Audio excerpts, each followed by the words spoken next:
Манеке достар, тажиктар Головнойда окоп казышты көрдүңөр. Маза кылып шашпай уруп ататтар го. Ана даярданыш, аны даярданыш дейт. Контрабанда ташыгандарга ham жөнөтүп коелабы. Пул сулуну вактыра заранее алып алсындар. Тең уруш болсо ошондо мен колун жубат булуга. Машетте ошо тажиктардын эмеси, а? Тажиктар иштеп атат экен мына.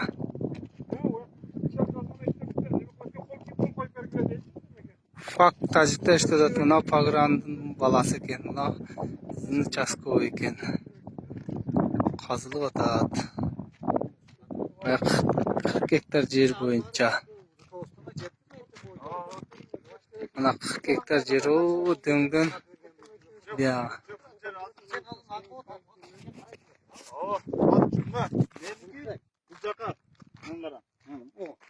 Мына тажиктердин нарядтары отураткан жабан жашылдар. Бул ушу жашылга чейин полный ушу жашылдыкы тазы тажиктердики. А могул жерге тажиктер бара албайт бул жака. Бияга кылсак. Азыр деген жер. Мына жалаң, о, атылган ташты көрдүң бе? Швейттен таждар кууп атабыз азыр. О, таждар. Мына жалаң. мына тажикти иштеп атышың, незаконно. Азыр айтып атам. Ташайго чакырам мына. Азыр мана Мына чакырып. мусорду чокканда кууган элек. Азыр мана өз жеткизет азыр.